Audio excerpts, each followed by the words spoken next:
গুলশানের বাসা থেকে জিয়া উদ্যানের উদ্দেশ্যে রওনা দিয়েছেন বিএনপির ভারপ্রাপ্ত চেয়ারম্যান তারেক রহমান। কিছুক্ষণের মধ্যে তার পিতা শহীদ রাষ্ট্রপতি জিয়াউর রহমানের কবর জিয়ারত করবেন। জিয়ারত শেষে তারেক রহমান সাভারের জাতীয় স্মৃতিসৌধে যাবেন। সেখানে মহান মুক্তিযুদ্ধের শহীদদের প্রতি শ্রদ্ধা জানাবেন তিনি। জিয়াউর রহমানের কবর চত্বর, জাতীয় স্মৃতিসৌধ ও আশেপাশের এলাকায় আইনশৃঙ্খলা পরিস্থিতি জোরদার করা হয়েছে। নেওয়া হয়েছে 4 স্তরের নিরাপত্তা ব্যবস্থা।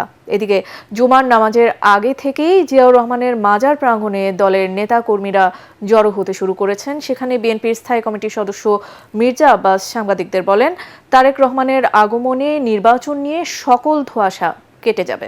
জনগণ আশা করছে যে ওনার মাধ্যমে বাংলাদেশে গণতন্ত্র পুনঃপ্রতিষ্ঠিত হবে। বহুদলীয় গণতন্ত্রের প্রবর্তক শহীদ রাষ্ট্রপতি জিয়াউর রহমান এটার প্রতিপালন করেছেন আমাদের নেত্রী, দেশনেত্রী বেগম খালেদা জিয়া।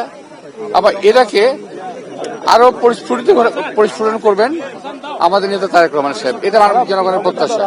যেই সংকট, যে ষড়যন্ত্রের কথা তোমরা বলছো, আমি জানি না কোন ষড়যন্ত্র, আমার জানা নাই ষড়যন্ত্রের কথা। তবে যদি থেকে থাকে কোন কিছু, আমাদের অ্যাক্টিং চেয়ারম্যান তারেক রহমানের প্রত্যাবর্তনে সমস্ত কিছু কেটে যাবে, ধোঁয়াশা কেটে যাবে ইনশাল্লাহ।